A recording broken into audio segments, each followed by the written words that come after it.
Magsiupo muna tayo at meron na po akong kaunting kwento. Magandang gabi po sa ating lahat and maaaring magtaka kayo bakit ako nandito ngayon. Anyway, last Monday po ay galing po ako sa Pampanga.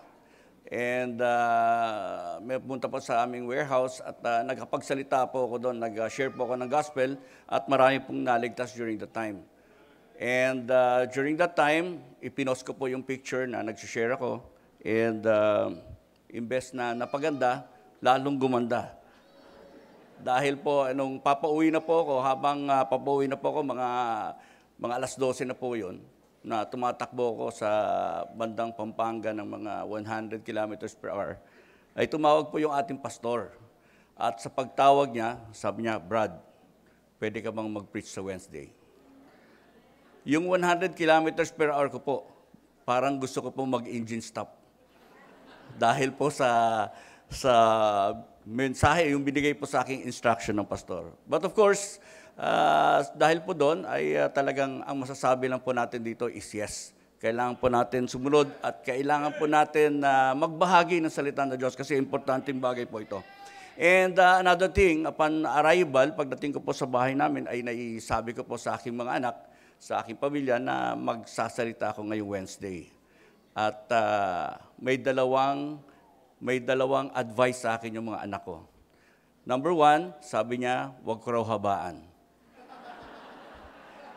At meron pa pong pangalawa. At ang pangalawa po, ang sabi niya, huwag ko po babanggitin ang kanilang pangalan. Will J, salamat ha. So anyway, ang kinakabahan ko po, yung aking wife, iniisip ko po baka magtanong rin sa akin. Baka sabihin niya, bakit ikaw? Yun ang iniisip ko, pero hinanda ko na po yung sagot ko. Sabihin ko po sa kanya na, naghihintay kayo ng sagot, no? Anyway, bakit ako? Sabi ko, ang naisip kong sagot sa kanya, gusto mo ikaw na lang. Mahirap yata mag-prepare ng outline. So anyway, tayo po magsatayo at pag-uusapan po natin ay napakahalagang bagay. Tuwing Wednesday po, pinag-uusapan po natin is patungkol po sa pamilya. And of course, ang pinaka-point po natin dito is about yung ating mga anak. Kasi bilang father, bilang ama ng tahanan, bilang magulang, ay gusto nating maging maayos. Wala naman po siguro magulang na ang gusto po natin ay maging maayos ng ating mga anak. Okay, so with that, babasahin po natin yung Proverbs chapter 29, verse 15. Aking pong babasahin ito. The Bible says, the rod and reproof give wisdom, but a child left to himself bringeth his mother to shame. Ulitin ko po. The rod and reproof give wisdom, but a child left to himself bringeth his mother to shame. Amen. Napakaganda pong verse po yan at makakatulong po sa atin. I do believe na ito po ay nagagamitin ako ng Panginoon upang makatulong sa bawat magulang, sa bawat kabataan narito na ngayon. Okay, let's pray.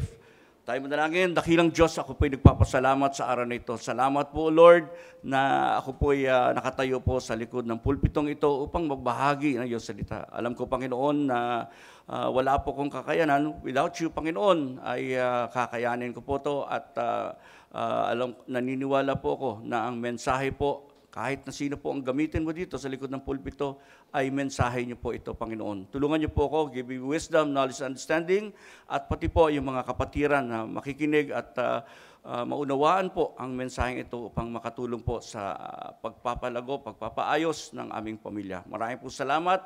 Patawad po sa aming nagawang kasalanan sa pangalan ni Jesus. Amen. Amen. Please take your seats. Okay, muli magandang gabi po sa ating lahat. And the title of my message tonight is The Rod, the Reproof, and the Responsibility of Parents. Yan po yung makikita po natin sa Proverbs chapter 29, verse 15. Ang binabanggit po nito, ang mga importante yung words po dito ay the rod, reproof, wisdom, and yung child left to himself, and of course, yung mother na narito, no? Aking hinimay-himay, medyo chinap ko po to at binibigyan ko po ng emphasis yung bawat words po dito sa verse 15 na ito. Okay? So, alam po natin na sa ngayon, sa henerasyon po ngayon, ay marami po tayong problema po tungkol sa ating mga kabataan. Kaya po yun po yung bibigyan natin ng pahalaga, emphasis, dahil po ang kabataan, sabi nga ni Dr. Jose Rizal, ay pag-asa ng bayan. Pero kung walang salita ng Diyos, ang kabataan ay malabo po na hindi po sila magiging pag-asa, kundi magiging salot at pasaway sa ating bansa. Okay, so kaya nga ang ngayong araw na ito ay makikita natin na ang emphasis ng church na ito ay binibigyan po natin ng focus yung ating mga kabataan kasi sila yung next generation, sila yung mga susunod sa atin, sila yung mga kakanta, sila yung magtutugtog ng piano, sila yung mag-a-usher, sila yung magsi-security. Kaya nga bibigyan natin ng emphasis yung mga kabataan ngayon. Okay, so ayan po ang problema natin sa atin na marami po tayong kinaharap na problema para sa kabataan ngayon. And ang kabataan ngayon ay lumalaki ng walang sapat na disiplina. Importante po na meron po tayong bilang magulang ay importante po na dinidisiplina po natin ang ating mga anak. Disiplina at pagmamahal. Hindi po pwedeng disiplina lang na walang pagmamahal kasi baka ang implementation natin ng ating disiplina ay hindi po tama. Kailangan po nagdidisiplina tayo because there is love, merong pagmamahal, meron tayong concern sa ating mga anak. Kaya pasalamat tayo sa Panginoon at meron tayong simbahan na palaging naggagabay sa atin. Bilang magulang, bilang kabataan, ay tunay po na binibigyan tayo ng guidance through the Word of God. Kaya that's the importance kung bakit po tayo narito ngayon. And in Proverbs chapter 29 verse 15, it gives divine wisdom. No? So sa Proverbs 29 verse 15, nagbigay po, ito po yung it gives a divine wisdom, no? Isang verse pa lang po to, but marami po tayong mapupulot dito. And it really gives wisdom. The rod and reproof give wisdom, but the child left to himself bringeth his mother to shame. Okay, so ito pong verse na ito, makikita po natin, ano pong meron dito sa verse na ito? Makikita po natin, meron pong method at meron pong result. When we say method, ito po yung tinatawag natin, ito po yung rod and reproof. Ano po yung method? Is the rod and reproof. Ayan po yung method kung paano natin didisiplinahin, paano natin aayusin yung ating mga anak sa pamamagitan ng rod and reproof. Ayan po yung biblical way kung paano natin i-correct, kung paano natin tulungan ang mga kabataan upang sa kanilang paglaki ay maging maayos sila. Magkaroon sila ng takot sa Diyos, and with that, dahil sa takot ng Diyos, magkakaroon sila ng wisdom, and of course, sa ating pamilya, sa kanilang mga parents, ay magiging maayos sila. Okay, so the rod, ang ibig pong sabihin ng rod, pag pinag-uusapan po natin yung rod, ay the tool of correction. Okay, so alam naman po natin, the rod of correction. It is a tool of correction. It is an instrument for correction.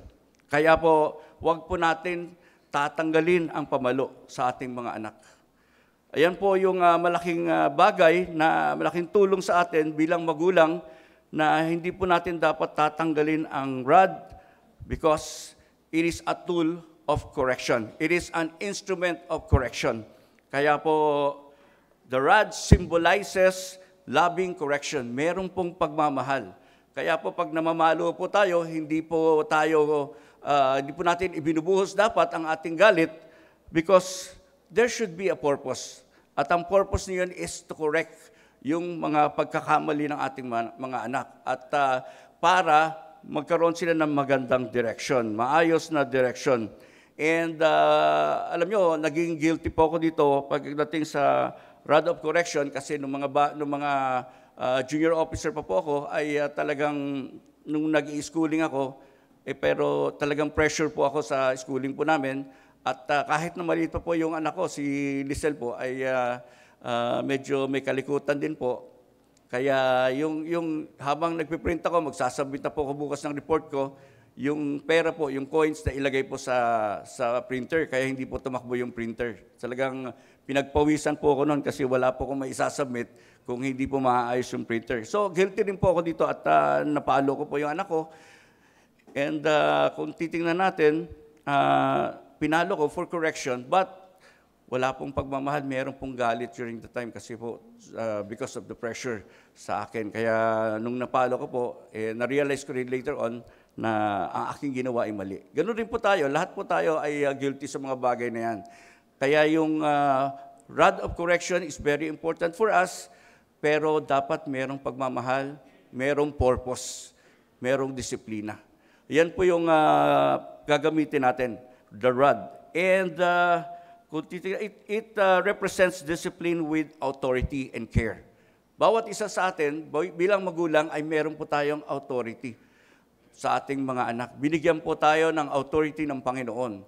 Meron po, ayon sa Bible po, nasabi sa Bible na tayo bilang ama ng tahanan, bilang ina ng tahanan, bilang parents, ay karapat-dapat na gabayan natin, i-guide natin. Tayo yung magbibigay ng direksyon sa ating mga anak. Kasi kung wala po tayo, wala pong mga magulang, ay talagang hindi po magiging maayos yung direksyon ng ating mga anak. Kaya nagpapasalamat mga kabataan, magpasalamat kayo dahil meron kayong mga magulang na kasama nyo, meron kayong magulang na nagtuturo sa inyo, nagagabay sa inyo, pinapagalitan kayo dahil gusto kayong makorek, gusto kayong maging maayos sa harapan ng Diyos. Kaya wag po natin mamasamain, it represents discipline with authority and care. Hindi po galit ang napapaloob doon. And in Proverbs chapter 13, verse 24, he that spareth his rod hateth his son, but he that loveth him chaseth him betimes. Okay, so sa Proverbs 13:24, spare his rod, he that spareth his rod. Ibig pong sabihin ng spareth his rod, wag po natin i-withhold yung correction. Wag po natin i-withhold, wag po natin, ibigay po natin. Okay, so pag sinabi natin i-withhold, pigilan ang ating sarili. We withhold natin. Huwag po natin i-withhold kasi sabi dito, he that spareth his rod, ano pong magiging mangyayari pag hindi po natin binigay ang karapat-dapat, no? Hindi po tayo nag-apply ng rod of correction, ibig pong sabihin, we hated our son. No? Yan po yung malungkot na bagay na akala natin na porket hindi natin pinapalo yung ating mga anak, ay mahal na natin sila. Hindi po. Sabi nga sa Bible, open rebuke is better than secret love. Kaya po dapat i-apply natin ang rod of correction para po magkaroon ng maayos na direksyon ng ating mga anak. And sabi po dito, but he that loveth him, sino po yung tinutukoy na him? Yun po yung ating mga anak. But he that loveth him, chasteneth him betimes. Okay, so betimes. Ano po ba yung betimes? No? Sinasabi po dito. Betimes, ibig pong sabihin early, maaga, or nasa murang edad pa. Okay? So, ganyan po yung pagtuturo. Ganyan po yung pag-correct natin at the early times. And alam niyo po ba, na-discover ko nung tinignan ko sa dictionary, yung ibig sabihin po pala ng betimes is best time. Ano po yung best time para po turuan natin yung ating mga anak? Ano po yung tamang panahon, tamang oras? Ayan po yung ang mga anak po natin ay nasa murang edad pa, nasa malambot pa, na pwede pa nating turuan. Kasi karamihan sa atin, lalo na pag may mga trabaho na yung ating mga anak, ay hindi na natin, mahihirapan na tayo magturo. Pero but still, it is our responsibility na kahit na po may edad na yung anak natin, pero nag-stay pa rin sa ating bahay, responsibility pa rin po natin yon. Cargo pa rin natin yon. And of course, kahit na may trabaho na yung ating mga anak, since tumitira pa rin sa ating bahay, tayo pa rin nagpro-provide ng kanyang mga needs, ay under pa rin ng ating supervision, under pa rin ng ating paggagabay. Okay. So, and another thing, after ng rod po, sabi rod, the tool of correction, and this time, yung reproof naman po. Pag sinabi po natin reproof, Ito po yung kagandahan dito. Reproof means the voice of instruction. The voice of instruction. Yan po yung reproof, yung voice of instruction. So it means, meron po tayong rod, and aside from rod, okay, that's yung action na papaluin natin, but this time, the rod and reproof. Pag sinabi po natin reproof, it is a verbal voice of instruction. Verbal po yan. Dapat po nagsasalita tayo bilang magulang. Bilang ama ng tahanan, dapat nagbibigay tayo ng direksyon. Bilang ama ng tahanan, dapat ay ginagabayan natin ang buong pamilya. Okay? So, verbal correction, dapat kinakausap natin ang ating mga anak. Hindi po natin pinapabayaan yung mga anak natin na mabuhay lang ng sarili niya. But ang kailangan natin, meron tayong rod of correction at meron po tayong verbal correction. Kaya po meron pong rod and reproof. Okay?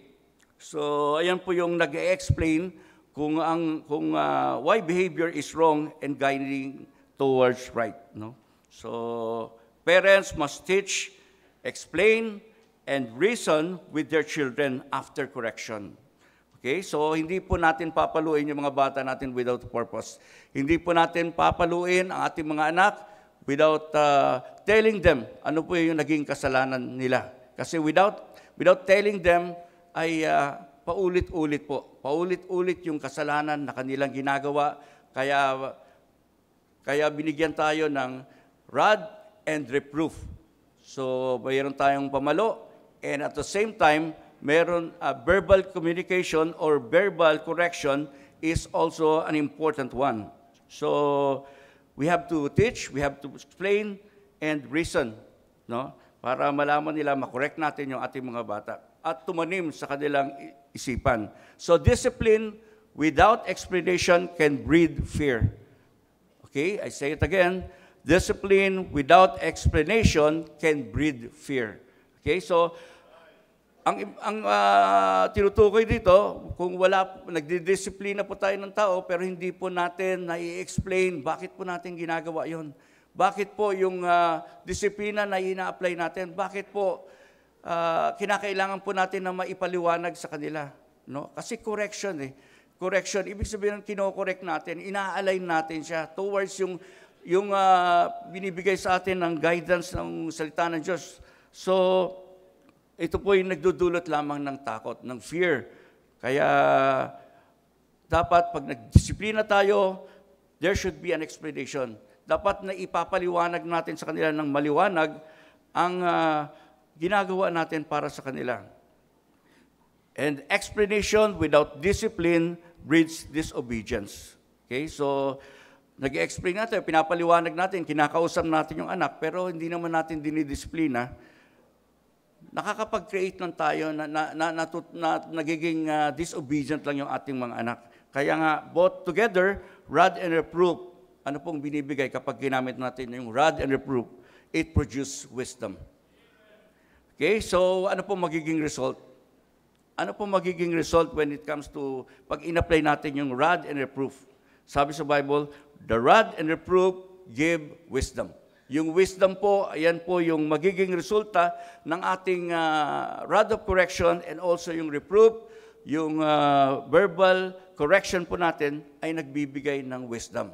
And when we say wisdom, ayan po yung katalinuhan na galing sa Diyos na kung saan po ay magiging maayos yung ating mga anak towards sa mga nais nating direction sa buhay ng ating mga anak. So wisdom, ang result ito, wisdom is the goal. Ayan po yung goal natin. Kaya po tayo nagko-correct, kaya po natin binibigyan ng instruction yung ating mga anak because ang goal po natin is magkaroon po sila ng wisdom. No? Kaya marami po sa atin, no, yung mga anak po natin, no? Kung iniisip ko nga kung if ever na bumalik po ko sa age nila, napakaganda po na sundin po natin yung ating mga magulang. Kasi po, yung mga kabataan dito, no, hindi nyo po talaga nalalaman kung ano po yung magiging future.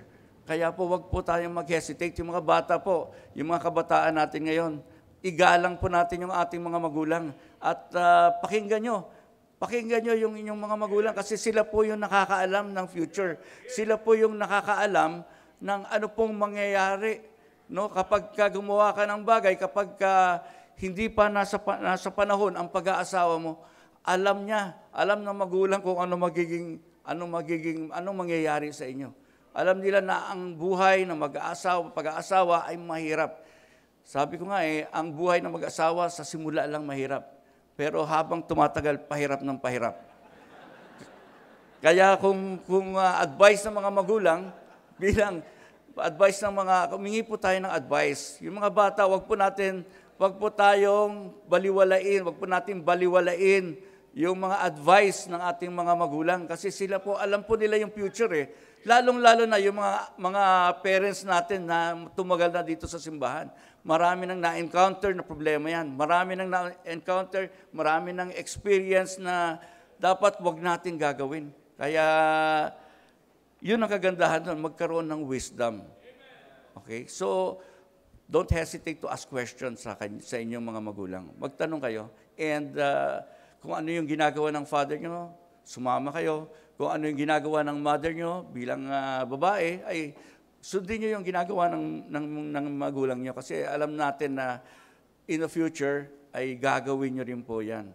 Sabi ko nga, kung hindi nyo inalam yung mga bagay na ito, gawaing bahay o anuman, pag hindi nyo inalam ngayon, in the future, hindi nyo pa rin alam. Ayan po yung tinuturo ko sa aking mga anak. Pag hindi nyo sinolve yung problema nyo ngayon, later on, problema nyo pa rin yan. Yung mga bagay na hindi nyo inalam ngayon, later on, hindi nyo pa rin alam. So wag po tayong mag-hesitate. Kasi ang iniisip po ng mga kabataan, yung mag-fail sila. Mag-fail sila when it comes to sa lahat po ng sa career nila and everything. But alam nyo ba, when we say failure is just a part lang ng success. Kaya wag po tayong matakot kung mag-fail po tayo. Especially sa mga kabataan. Habang maaga, mas magandang madapa ka, tumayo ka uli. Kasi habang bata ka pa, malakas ka pa, kaya mo pang i-restore yung strength, kaya mo pang bumangon, at kaya mo pang i-correct kasi bata ka pa eh. Pero pagdating ng edad na matanda ka na, tapos saka ka palang nagkakamali, saka ka palang nagsisimula ka palang matuto, medyo mahirap-hirap na. Kaya nga yung rod and reproof, it gives wisdom, and bedtimes, nung nabanggit nga sa Bible verse na bedtimes, it should be the best time, and that is during yung bata pa ang ating mga anak. And the purpose of the rod and reproof, another purpose is the restoration. Okay? Pagpapanumbalik. No? Kasi alam natin, a foolishness is bound in the heart of a child. Okay? But the rod of correction ang makakapagbalik sa kanya. Okay? So it's restoration.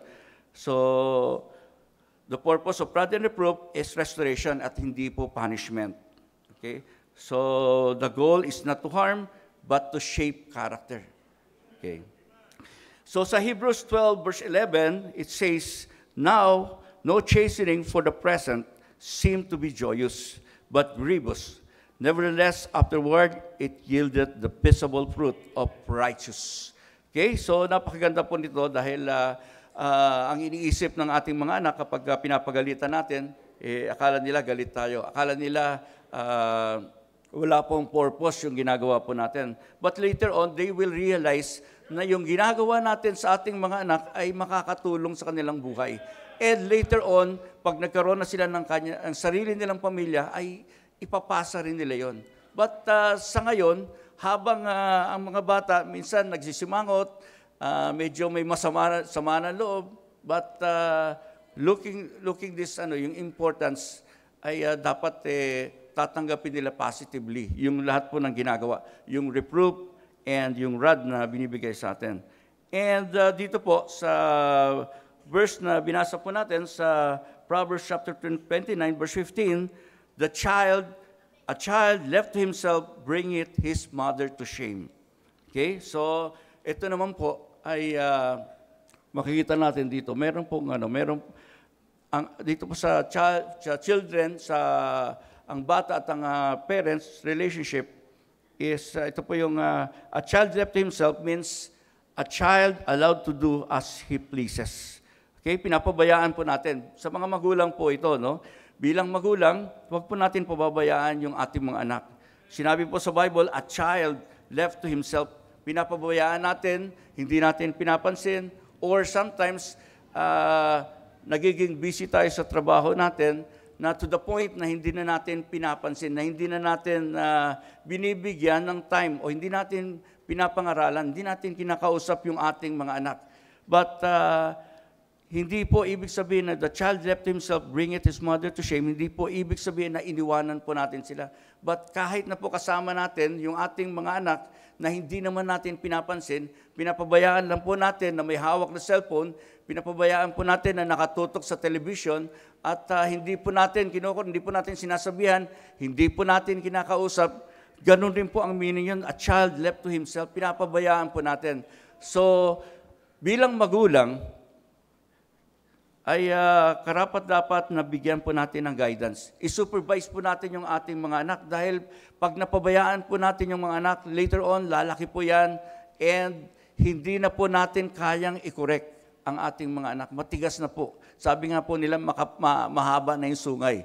No? Yun po yung kasabihan natin. Humahaba na po yung sungay. But dapat habang bata pa, tinuturuan na natin yan. Okay? So, a child left himself, bring it his mother to shame. Okay? So, yun po yung mga bata na pinapabayaan, it grows up self-centered, nagiging self-centered sila. At hindi sila marunong makisalamuha sa mga mga kapatiran o mga nakapaligid, and also nagiging unruly sila. Pag hindi natin pinansin, pinabayaan natin yung ating mga anak, magiging unruly sila, yung walang batas, wala silang iginagalang, and it bringing heartache and disgrace to the family. Okay? So, isa pa dito, kung makikita natin, the rod and reproof give wisdom, but a child left to himself bringeth his mother to shame. Okay? So, binanggit po dito yung mother, no? Nasa last part na po ako dito sa verse na ito, and nakita ko na meron pong part yung mother dito. Bakit po nagbibigay ng shame? Bakit po nagbibigay ng kahihiyan sa mother? Okay? The reason behind is that meron pong emotional connection yung mother sa child.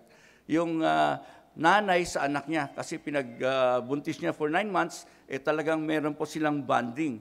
At meron pong na-develop na feeling or emotion, kaya ang pagbabanggit dito, dinala mo ang mother mo sa kahihiyan, kaya yung mother dito, because there is an emotional connection. Okay, so in ancient and even modern times, mothers bear the emotional burden of a child's failure. She feels pain and shame more deeply. Kaya mga kabataan, kung mahal nyo ang inyong mga magulang, at para humaba ang buhay ng inyong mga magulang, ay hindi nyo dapat bigyan ng kahihiyan. Huwag natin saktan yung ating mga magulang at mahalin natin. Okay? Kaya yung pag sinabi kasi nating mother, meron pong visible reputation, and sa Hebrew culture nga, a child's conduct often rejected the mother's nurturing, often reflected the mother's nurturing and training, while the father represent authority. Okay, so that is ano, visible reputation. No? Sa Hebrew culture po yan. No? Sabi, it often reflected the mother's nurturing and training. Kaya na-involve po yung mother doon sa verse na yon. And kung titingnan natin, bakit wala doon yung father? Bakit hindi po binanggit doon yung father doon sa verse na yon? No? The verse highlighted the emotional effect on the mother, but in context, no? Context, kung babasahin po natin yung chapter na ito, the responsibility of discipline lies with both parents.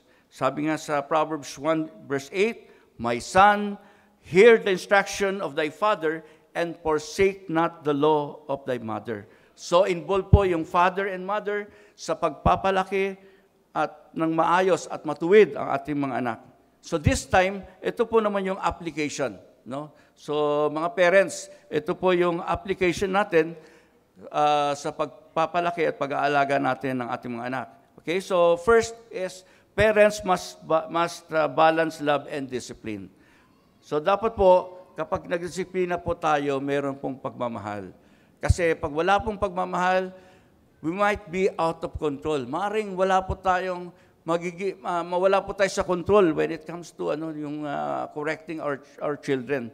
Yung rod of correction natin, baka mawala tayo sa control. Baka yung reproof natin wala sa control because in the absence of love. Kaya love without discipline leads to spoiled children. Ito yung mga kabataan na matanda na, nagtatantrums pa rin. Okay? Pag di binigay ang gusto. Okay? So, love without discipline leads to spoiled children. Kaya nga po, marami po tayong mga kabataan na spoiled. Marami kasi binigay po natin lahat. Ibinigay na po natin ang mga luho, ang everything. Di po natin pinansin. Binigay po natin na nagbigay po tayo ng pera sa kanila, pero wala pong pagmamahal. Kaya po, isa sa mga kalungkutan natin na ang mga anak natin ay lumaki ng walang respeto, walang paggalang. Discipline without love leads to resentful children. Yung galit, nagkaka-create po ng galit kung ang pagdidisiplina natin bilang magulang ay walang love, walang pagmamahal. The godly parent disciplines in love as God does with His children. In Hebrews 12 verse 6, for whom the Lord loveth, He chaseth, and scourgeth every son whom He receiveth. So, ganyan po tayo dapat, katulad ng Panginoon. Kung paano tayo minahal ng Panginoon, ay ganun po natin mahalin yung ating mga anak. Okay, so, discipline must be consistent and guided by Scripture. Okay, so, discipline must be consistent. Ibig pong sabihin, when we say consistent, it is yung masama man ang panahon, tuloy-tuloy pa rin. Okay? May problema ka man, tuloy-tuloy pa rin ang pagdidisiplina natin. In all weather, in all times, dapat dinidisiplina natin. Dapat maging consistent tayo. Hindi yung ngayon, mabait tayo, bukas hindi, mabait tayo bukas. Or tinuturuan natin yung anak natin, after 1 month, tahimik na naman tayo. Dapat tuloy-tuloy. Ang pagtitrain is continuous. Tuloy-tuloy po yan. Hindi po napuputol. Kaya bilang magulang ay wag natin pababayaan yung ating mga anak. Tuloy-tuloy po yung ating pagbibigay ng reproof.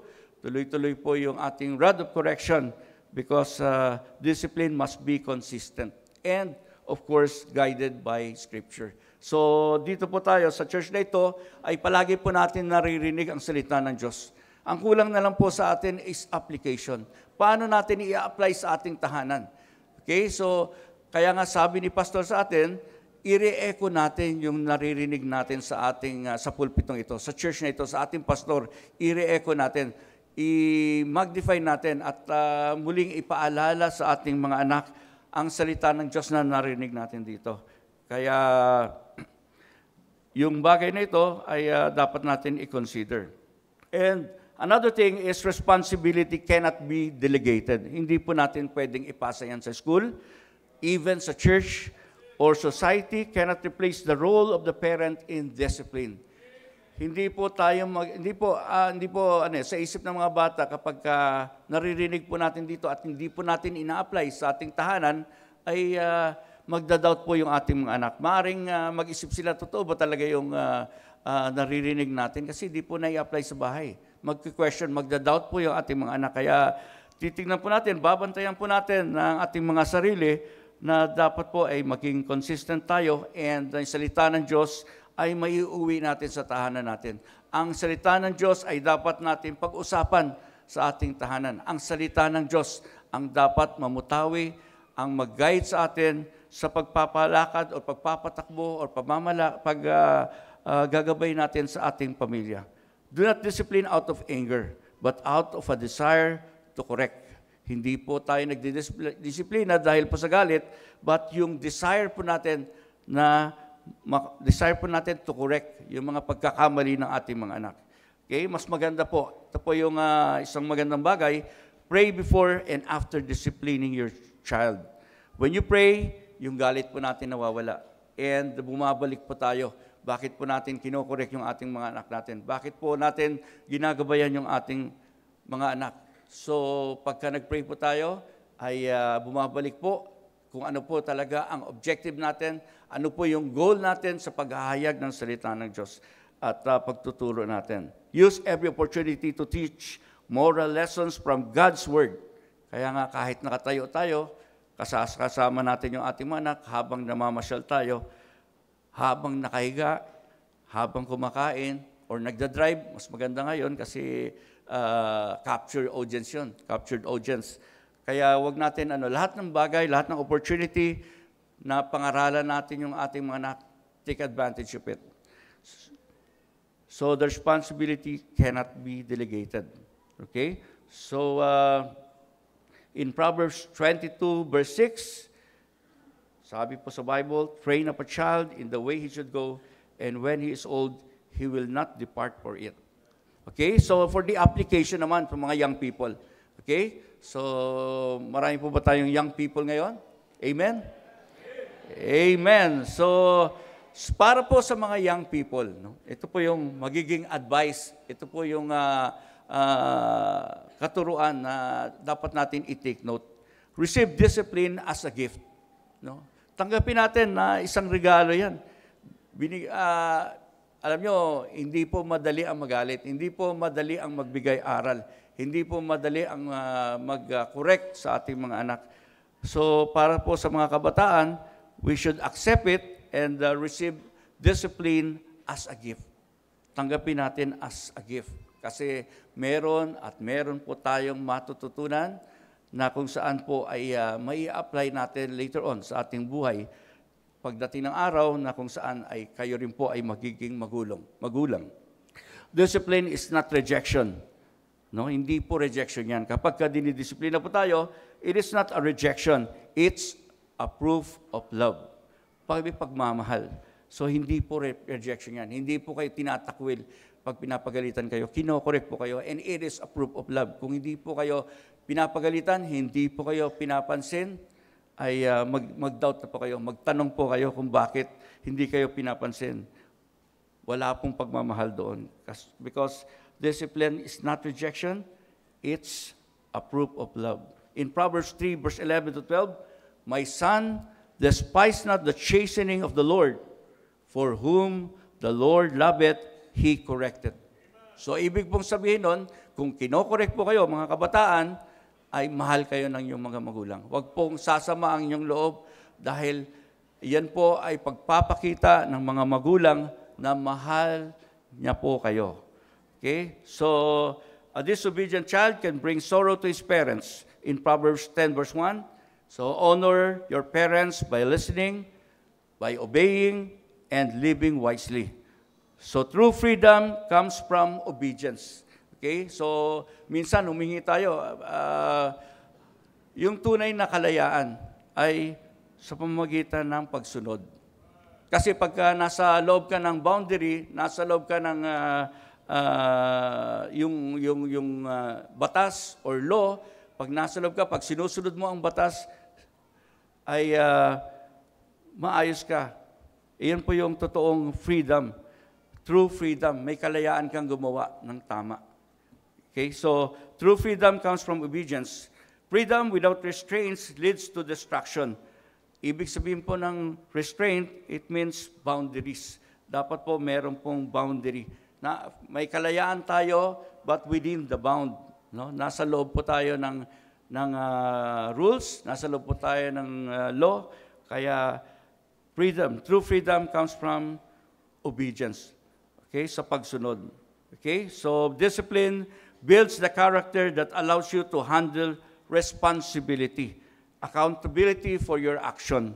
Yan po yung dapat natin matutunan, ito po yung dapat natin ituro sa ating mga kabataan na ang bawat kilos natin ay merong corresponding accountability. Bawat kinikilos natin ay dapat maging responsible yung ating mga anak. Kaya tinuturuan natin na maging responsible yung ating mga anak para pag sila'y lumaki, sila'y nagkaedad na, ay marunong silang mag-handle. No? Mag-handle ng family, maging maayos na leader kasi Ayan po yung dinidevelop natin yung character. So discipline builds the character that allows you to handle responsibility. Okay, so that's accountability for your action. Okay, so please take note of that, mga kabataan. Importanteng bagay yung ating yung mga discipline na binibigay po sa atin ng ating magulang. Take it as a gift, and yung take note natin na there is a consequences pagka nagrebelde tayo sa ating mga magulang. And the true freedom comes from obedience. Sa pagsunod po natin, doon tayo nagkakaroon ng kalayaan kung tayo ay susunod sa ating mga magulang. Okay, so for the conclusion, matatapos na po tayo. Conclusion, the blessing of godly discipline. Parents, discipline your children with the rod and reproof, with firmness and love. Okay, so firmness and love, ganyan po tayo dapat mag-disiplina, mga parents, mga magulang. And for the young people, accept correction as a path to wisdom and blessing. When the home is guided by love, discipline, and God's word, the result is not shame, but honor. Okay, so in closing challenge po para sa mga parents, the question is, parents, are you applying both rod and reproof in love? And for the young people, are you willing to listen and be corrected? Amen? Okay, so may our homes bring honor to God, not shame to our families. Tayo po'y magsitayo at tayo po'y manalangin. Let's pray. Father God, maraming salamat, Panginoon, sa araw na ito. Salamat po, O Lord, na Ikaw po ang nagabay po sa amin, Panginoon. Naunawaan po namin ang iyong salita, Panginoon. And for helping us na ito po ay makakabuti po sa amin bilang anak niyo po, Panginoon. Thank you, Lord, for the responsibility na tinuro niyo po sa amin, na ibinigay niyo po sa amin bilang magulang, at sa mga anak po namin bilang obedient children, Panginoon. Salamat po, dakilang Diyos, sa paggabay niyo po sa amin. In Jesus' name, Amen.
Panginoon Diyos, maraming salamat po, Panginoon, sa mensahe namin po napakinggan. Thank you, God, for using Sir Willie. And may your message be upon every lives of the families that are kneeling down tonight, O God. Sila po, Panginoon, ay tikluptuhod na nakaluhod po, Panginoon, sa inyo.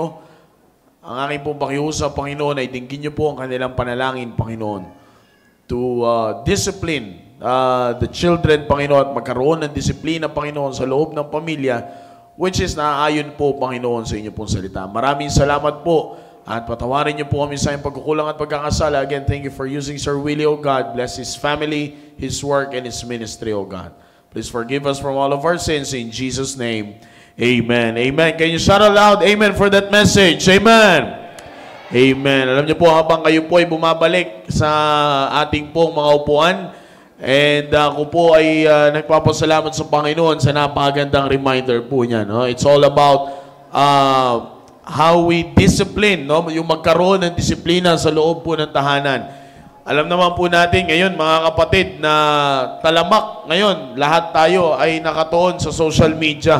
At kilalang kilala natin ngayon kung sino ang mga nasa laman ng social media ngayon. First and foremost, yung 19 years old na kinuha niya ang kanyang sariling buhay. Sikat, when it comes to being fame, nasa kanya lahat.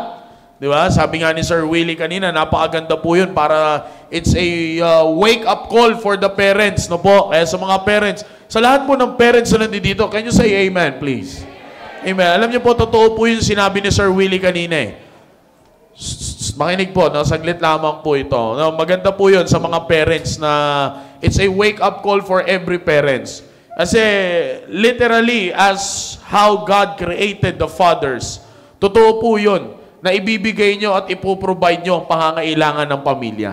Pero mga kapatid, no, sabi ko nga po para sa mga parents, maganda po yung point na sinabi ni Sir Willie kanina. Kaya nating ibigay ang pera, kaya nating ibigay ang luho ng sanlibutan na ito, ng mundo na ito. Pero if you will not give them the discipline that they need, sayang ang lahat ng yon, mga kapatid. Kita nyo naman po ngayon, mga kapatid, we will not mention names here, pero makikita nyo sa social media, kung titingnan ninyo yung 19 years old na babae na kinuha niya ang kanyang sariling buhay, nasa kanya na lahat. Meron siyang nanay na may-ari ng eskwelahan, meron siyang tatay na sikat sa buong mundo. Siya mismo sikat, meron siyang pera, meron siyang sarili, lahat nasa kanya na. Pero at the end of the day, ganun lang kabilis ang desisyon niya na kunin niya ang sariling buhay. O ngayon, ano po ang sinasabi ng kanyang tatay? If he can just bring back the time, lagi niyang kakausapin, lagi niyang sasamahan. Parents, wag na po natin antayin na dumating pa sa ganung klaseng pagkakataon para magbitaw pa tayo. Sana noon pa kinausap ko na yung anak ko. Sana noon pa kinausap ko na. Sana noon pa sinamahan ko na. That's too late, mga kapatid. Yung magandang point po yun yung sinabi ni Sir Willie kanina, we can give them everything, pero wag natin kakalimutan that above those, everything that we can give to them is the discipline ang pinakamahalaga. Kapatid, disiplina sa loob ng tahanan ay napakahalaga. No, ngayon sabi ko nga po ang dami-dami pa nila, no, kung nakikinig po kayo ng Baptist Lunch noong Tuesday, ang dami pa nilang tawag, Generation Z, Generation Alpha, Generation Beta, lahat na ng klaseng henerasyon, tawag na nila. Isa lang po ang tawag ng Bible dyan. These are the generations which cursed their father and doth not bless their mother. Yan ang tawag sa henerasyon na yan, mga kapatid. Wala nang Alpha, wala nang Generation Z, Generation Z. Nasa panahon na po tayo ngayon, sabi ko nga po nung Baptist Lunch, na ang anak na ang nasusunod sa sarili niyang galaw. Pero salamat na lang sa Panginoon sa narinig po nating mensahe ngayon. Isang magandang paalala, maganda po yung sabi ni Sir Willie kanina the rod and the reproof, the rod of correction, the rod and reproof must give with love. No? Naririnig nyo rin po yan sa ating mahal na pastor.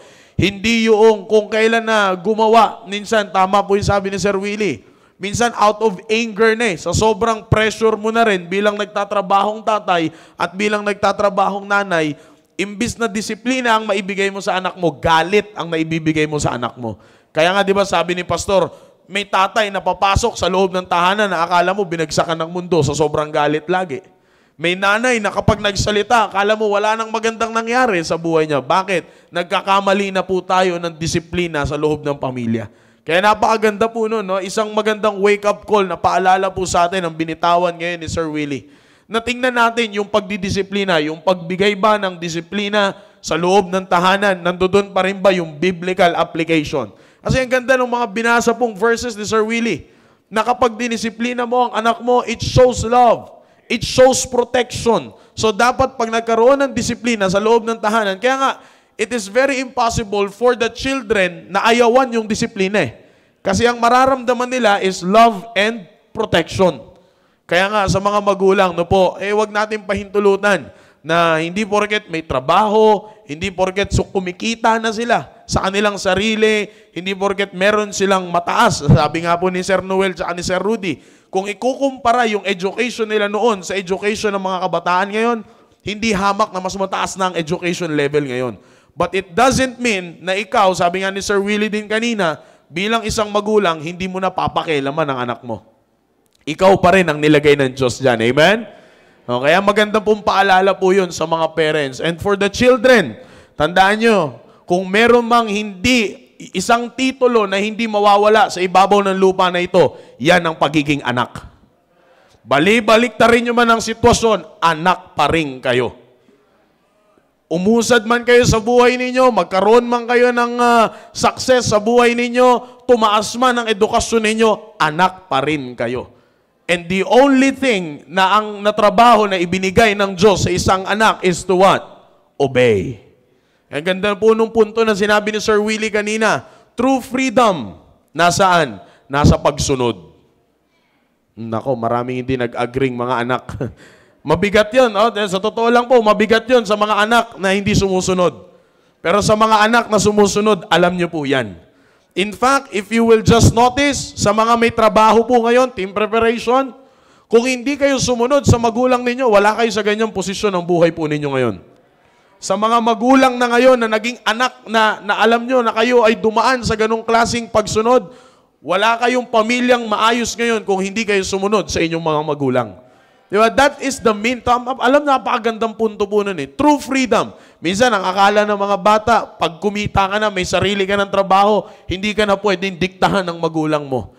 Pag mas angat ang pinag-aralan mo at napagtapusan mo, compared sa napagtapusan ng magulang mo, hindi ka na pwedeng sitahin ng magulang mo. That's not the true freedom.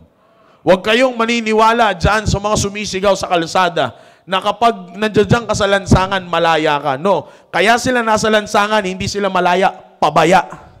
Sila ay napabayaan. Hindi po yan ang totoong freedom. At kaya kayo, mga anak na nandito, huwag kayong maboring kung ang katabi nyo sa loob ng simbahan, magulang ninyo.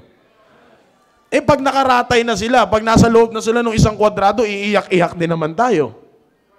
Sana noon pa, sumunod na ako sa'yo. Sunod kita eh. Diba?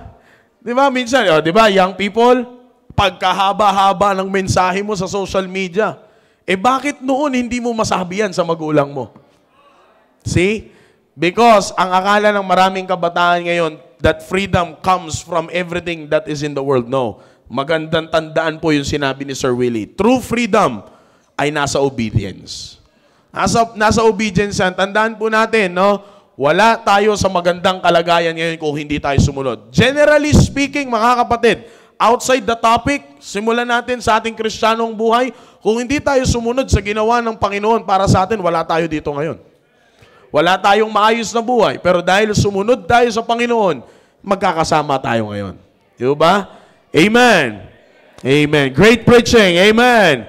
Isang magandang paalala po yan. Alam nyo, bilang as the ushers, prepare please, ushers. No, isang magandang paalala po